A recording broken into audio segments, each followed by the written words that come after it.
Bom dia, meus amigos. Alegria revê-los. Saudações a todos. Sempre ensejando a vocês muita saúde e muita paz. Estamos aqui, com a graça de Deus. Hoje é quinta, O nosso estudo geralmente é às quartas, mas ontem não foi possível realizar o estudo.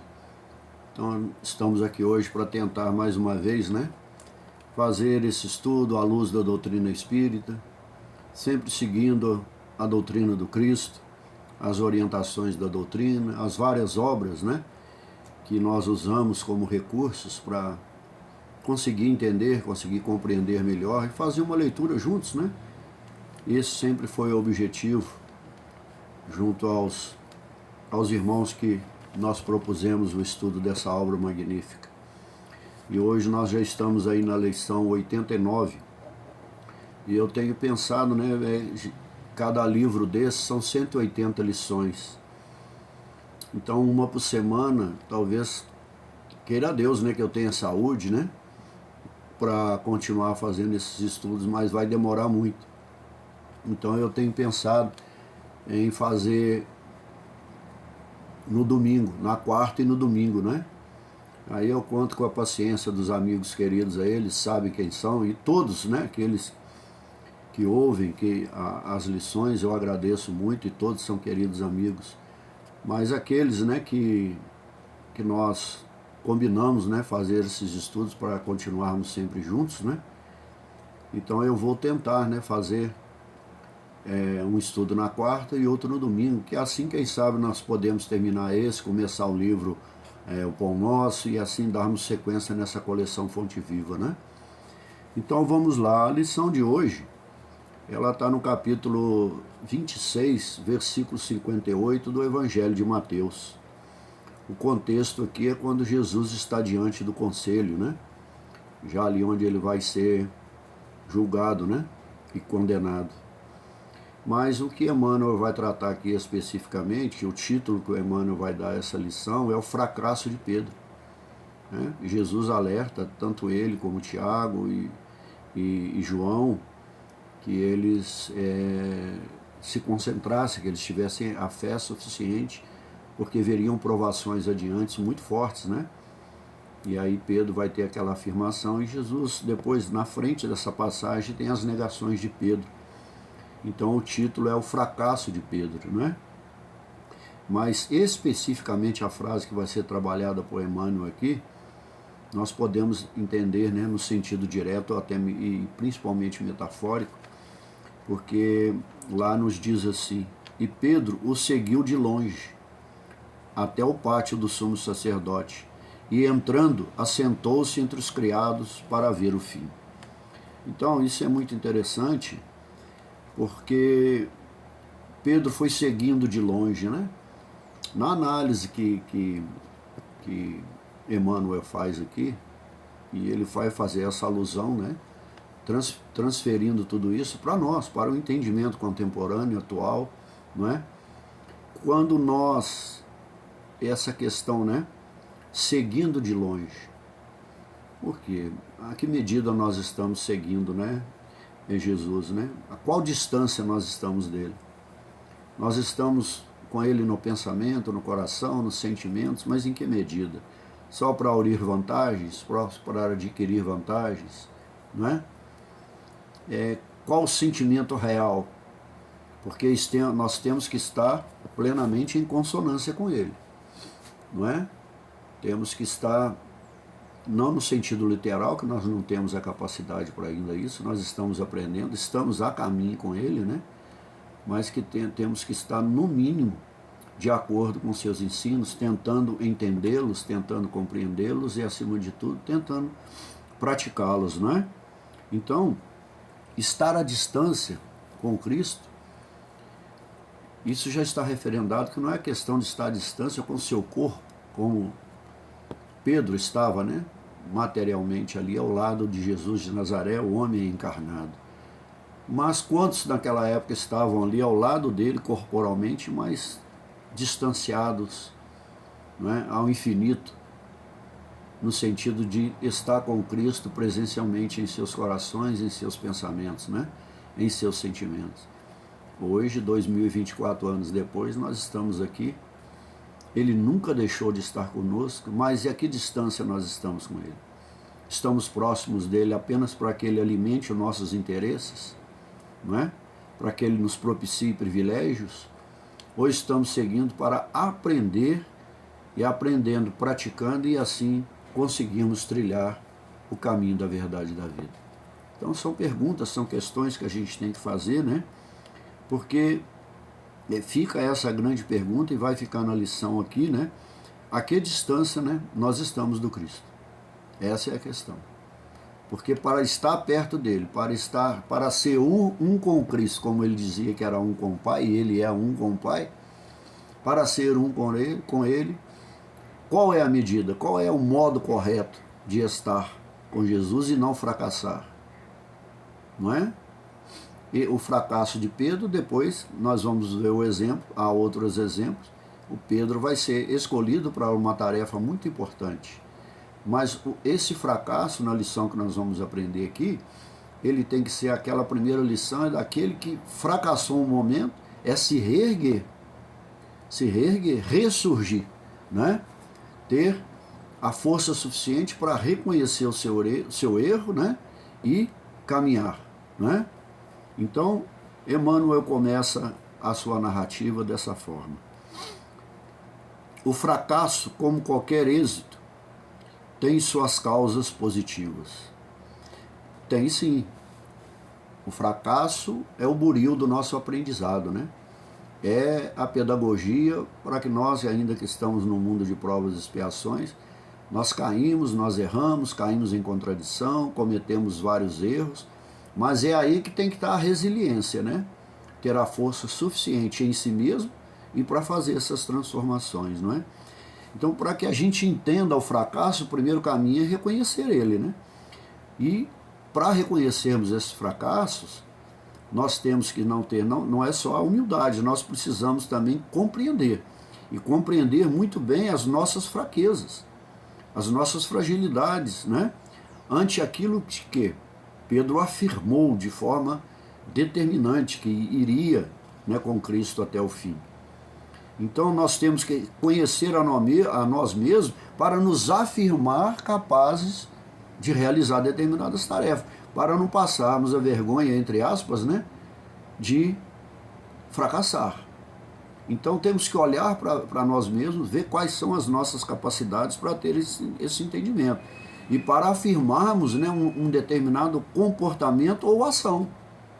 Nós temos que entender que no plano que nós ainda estamos, somos aprendizes dos primeiros anos, né? Das primeiras classes ainda do entendimento e da compreensão. Somos alunos ainda do jardim da infância espiritual, pois temos uma jornada muito longa ainda para caminhar para os mundos mais evoluídos. Não prossegue Emmanuel. A negação de Pedro sempre constitui assunto de palpitante interesse nas comunidades do cristianismo, não é? Então, essa negação, né? Mas a gente deve compreender, acima de tudo, né? Compreender que Jesus, ele não foca de forma alguma em nossas deficiências. Jesus, o Cristo, não olha nas nossas deficiências.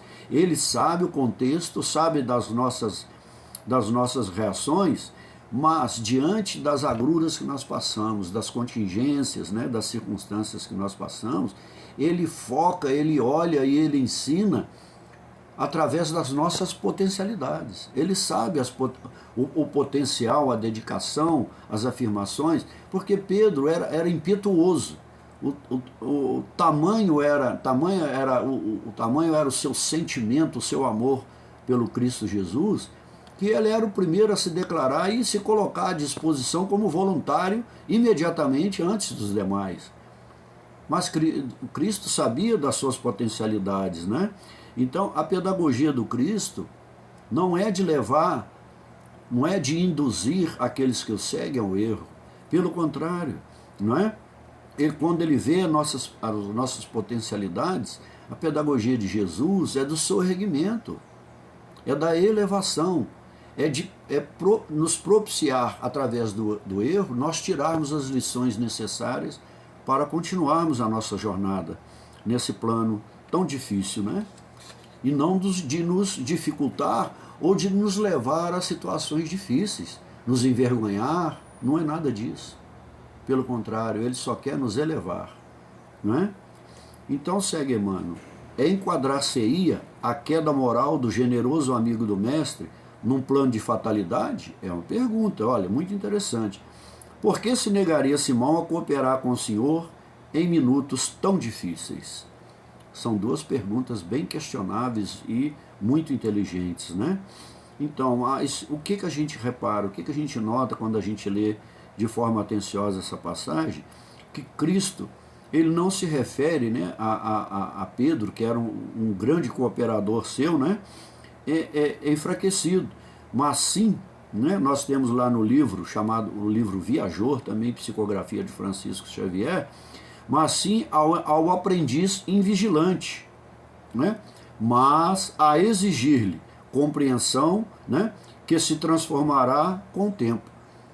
Então, quando ele tem aquele ímpeto, né, de afirmar, de se autoafirmar e realizar tudo com Jesus, com o Cristo, né, Jesus está colocando ele que, como aprendiz, na condição que nós estamos, nós ainda caímos muito em contradições, porque a nossa variabilidade na vigilância ainda é muito inconstante. Então esse é o grande ensinamento. Antes de nós afirmarmos, nós temos que ver qual é o nosso padrão de vigilância. Porque são nos momentos que nós oscilamos que o adversário dos nossos pensamentos, que somos nós mesmos, né, vai criar outros mecanismos, outras preferências, né, outros segmentos, e aí nós caímos. E ele deixa bem claro que compreender esse processo, né, é com o tempo, é com a evolução, é com a maturidade espiritual. Naquele momento ali, nós vemos, né, no capítulo 1 do Evangelho segundo o Espiritismo, naquele momento a humanidade estagiava e estava transitando do período da infância espiritual para a maioridade. Nós estamos aqui no período já da maturidade. Mas será? Qual o caminho, quais são as nossas ações, as nossas atitudes, as nossas palavras que possam referendar se já temos maturidade espiritual, não é? Então tudo isso é com o tempo, é com o trabalho diuturno de transformação, não é? Então, a perseverança, como nós aprendemos também nesse livro magnífico, Viajor, né? A perseverança é a base para tudo, é a estrutura, é o fundamento, é começar com o alicerce, o plantio, né? Com a sementeira, né? Que esteja estruturada, né? Na rocha, que é o Cristo, é o Evangelho, é a Boa Nova. E para isso precisa perseverar, né? Ter força para continuar ante os erros. Segue Emmanuel. Útil nesse particular é o exame de sua invigilância. Olha, é justamente, né?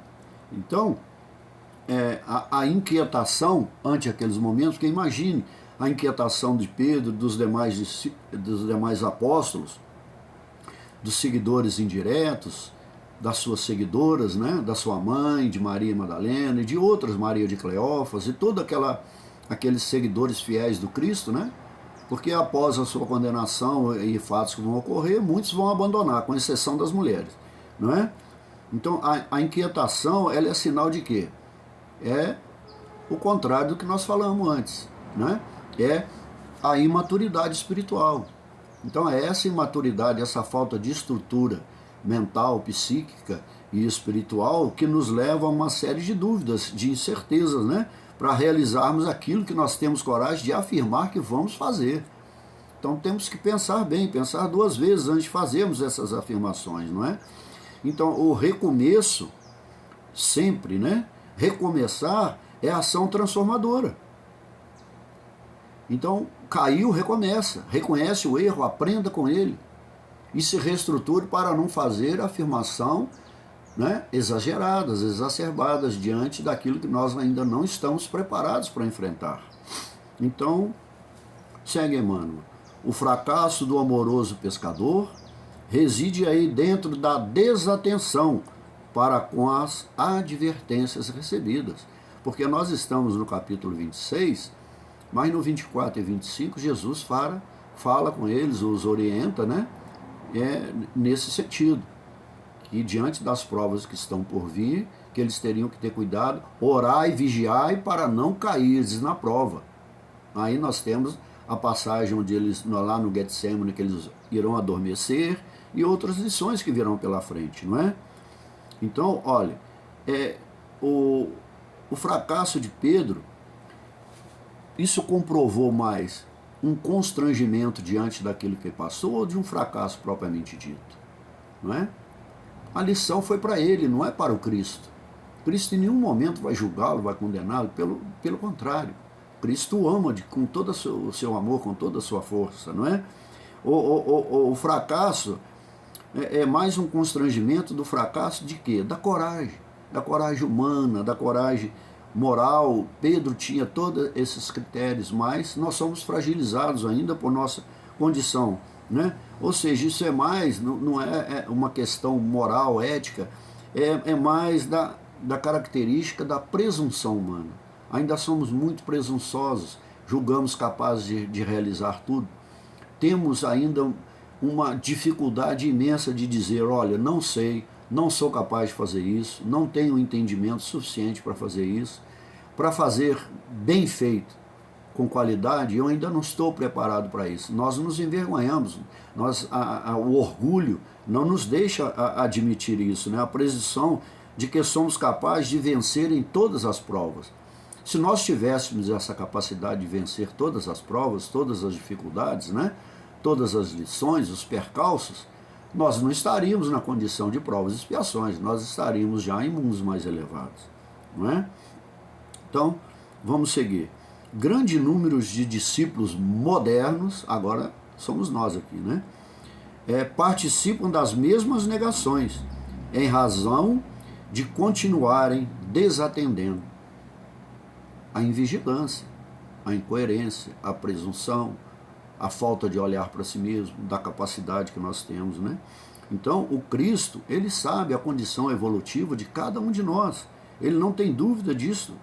A condição evolutiva de cada educando, porque ele é o nosso mestre. Veio nos reeducar para o caminho, né? Ele é o mestre, ele é o aprimorador, ele veio para aprimorar as almas, aquela que eles têm que ele recebeu a tarefa de conduzir ao redil do Pai, não é?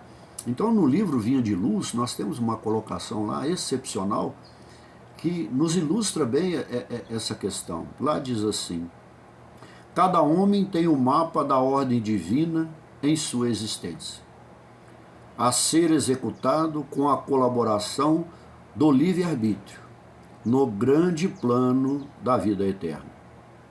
Então, nós temos o mapa da ordem divina, todos nós temos, da nossa projeção, dos nossos projetos, das nossas encarnações, aquilo que é projetado para realizarmos aqui, cada um dentro do seu percentual. Então, o mapa é a direção, é o indicativo, mas nós, às vezes, no livre-arbítrio, nós optamos por pegar direções que não coadunam com a estrada que nos leva à verdade e à vida. Então, nós resolvemos pegar atalhos. E esses atalhos, às vezes, são propostas, né, que não são referendadas pela pedagogia e pelos ensinos do Cristo. Aí nós temos que fazer o caminho de volta, começar de novo, recomeçar, ser resiliente o suficiente para reiniciar aonde nós tentamos pegar um atalho e chegar na frente dos demais, não é? Então essa é a grande questão. Informa o Evangelho que naquela hora de trabalhos supremos, Simão Pedro seguiu o mestre de longe, ficou no pátio do sumo sacerdote e assentou-se entre os criados deste para ver o fim. Então, existem alguns critérios, né? Cada um decide caminhar a distância que for, mas aqui no sentimento e na mente nós temos possibilidades de estarmos bem próximos dele, mas é o dia a dia e as circunstâncias que nós vamos viver é que vai ditar essas regras, não é? Que vai ditar a qual distância realmente nós estamos. Então, para que nós possamos estar, né, próximos de Jesus, próximo do Cristo, estar próximo dele, é estar próximo dos seus ensinos, dos seus exemplos, né? Daquilo que ele quer nos estruturar para caminharmos, né? Nós, para estarmos próximos dele, nós precisamos nos impregnar, né? Estar magneticamente impregnados, né? Daquilo que significa, daquilo que é a magnitude, a plenitude do seu ministério ou do seu magistério, da sua forma de nos ensinar, de nos guiar e de nos conduzir. Então, quanto mais nós estivermos distantes, menos impregnados da sua força nós estaremos. Ele está em nós, mas precisa da nossa anuência, da nossa concordância, do nosso exemplo, não é? E das nossas escolhas corretas, para que ele possa estar realmente agindo plenamente em nós. Ele precisa da nossa participação, não é? Então, o seu magistério, ele suscita, ele nos cobra, ele nos direciona, ele nos chama a essa responsabilidade. Porque é uma responsabilidade muito grande. Para quem? Para ele? Não, para nós. Porque exige um comportamento adequado daquilo que ele está tentando incutir em nós. Nos direcionar, nos colocar no mapa, na trilha indicada. Não é? Então, segue Emmanuel. Quando nós falamos dessa questão, no livro, né, Entre Irmãos de Outras Terras, de Outros Mundos, né, também psicografado por Chico Xavier, não é? O que nós estamos fazendo do Evangelho? Ele está sendo, nós estamos pegando a boa nova, que é o Evangelho, né, os ensinos do Cristo, não é? Para trilhar o mapa corretamente ou para achar aqui no Evangelho opções, né, de agirmos de forma dissimulada e acharmos que podemos enganar a espiritualidade superior. Mas nós precisamos reconhecer que quando optamos por esse caminho, nós estamos enganando somente a nós mesmos. O que nós estamos fazendo? Nós estamos estudando aqui o Evangelho, não é? À luz da doutrina espírita e sempre, em primeiro lugar, à luz do Cristo. Então, nós estamos tentando fazer isso para aprender ou para facilitar o nosso caminho? Porque o caminho não vai ser fácil, porque quanto mais nós compreendermos, mais dificuldade nós vamos ter para enfrentar aquilo que nós vamos entender que temos que nos despojar dessa carga pesada no caminho evolutivo, né? Então, para a gente entender bem essa lição desse livro Entre Irmãos de Outras Terras, né? É um imenso recurso, o Evangelho, ele é um imenso recurso e o maior recurso que o Cristo nos legou para que nós possamos recomeçar, para que nós possamos nos renovar e acima de tudo, nós possamos servir uns aos outros, né? Para estarmos próximos uns dos outros, né? E próximo, acima de tudo, do Cristo, né? Pois toda perda aproveitada é luz de experiência. Porque não são nos erros, nas quedas, quando nós então nos imbuímos de vencer essas quedas, de nos reerguer, nós não aprendemos com o erro, então nós vamos adquirindo experiência para não repetir esses erros e termos mais força para vencermos aquilo que vai vir à nossa frente, porque mais obstáculos vão vir, não é? Até nós chegarmos à condição de espíritos puros, não é? Então, segue Emmanuel.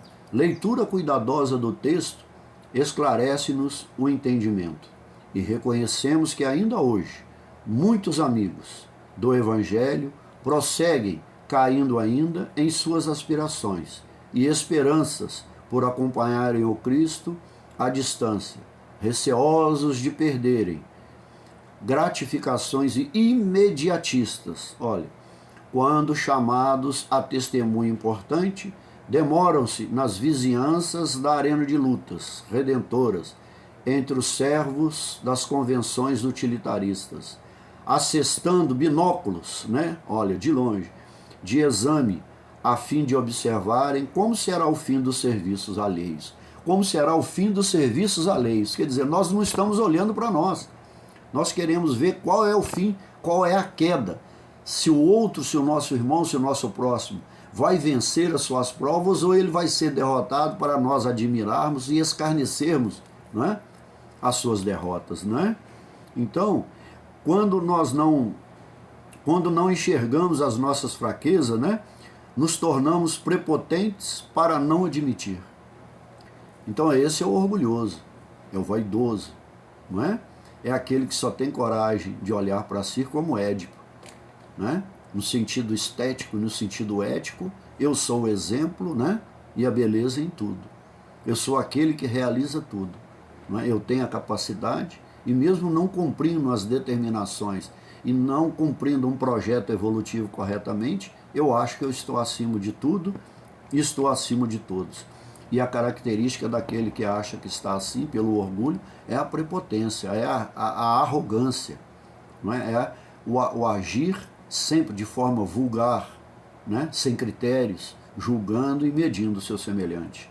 Então nós somos ainda, né? Como diz, né, os entusiastas da primeira hora. Os entusiastas da primeira hora, eles chegam com todo entusiasmo, com todo aquele ímpeto. Quando vê as primeiras dificuldades, são os primeiros que fogem. São os primeiros que se retiram para outros caminhos, para outras direções e não a que o Cristo está indicando, né? Então, a distância, né? Nós aprendemos no livro Boa Nova, que é um dos grandes indicativos, quando fala principalmente dessa característica, né? Do final da etapa carnal de Jesus de Nazaré. Aqui nós aprendemos muito nesse livro. Então, a distância, ela nos causa receios. Quanto mais distantes, mais receosos. Quanto mais próximos, né, nós estivermos, mais firmes estaremos, porque virão provas maiores. Então, tem que acreditar, confiar que a pedagogia do Cristo tem, né, os ensinos necessários para que nós possamos enfrentar essas dificuldades. Então, cada um tem que fazer uma reflexão e dizer qual a distância que eu estou. Não olhar para o vizinho, para o filho, para a esposa, para o esposo, para quem quer que seja. Ah, ele está a essa distância, eu estou mais perto. Será que estamos? Quem julga, será que está mais perto, né? São questões que nós temos que perguntar. E no livro Boa Nova, nós temos uma questão lá que nos coloca, nos traz esse ensinamento, né? Que mestre? É uma pergunta. Nunca fui discípulo desse homem. Olha, não foi isso que o Pedro falou lá no pátio? Agora veja bem. Preocupado com os sucessos particularistas, ansiosos pelo ensejo de evidências. Então, eles não estavam disputando lá em João, a partir do capítulo 13, quando Jesus vai falando das suas despedidas, mas no capítulo 13 e no 15, eles já começam a discutir que quando Jesus partir, qual deles será o maior? Então Jesus vai corrigi-los, que o maior, né, é aquele que ama. E o maior é aquele que serve, não que é servido. Então Jesus vai deixar uma lei sua, amai-vos uns aos outros assim como eu os amei. Mas porque um deles já queria estar em evidência, estar acima dos demais. É esse o propósito, é esse o ensino do Cristo, né? Então, à distância, o fracasso nos conduzirá a desgostos maiores. Então, quanto mais nós escaparmos das dificuldades e não confiarmos no Cristo, não é? E voltarmos, aumentarmos a nossa distância com Cristo, achamos que aí as facilidades advirão, pelo contrário, elas aumentarão. A nossa bagagem, né, que não transfere para o campo espiritual, vai aumentar.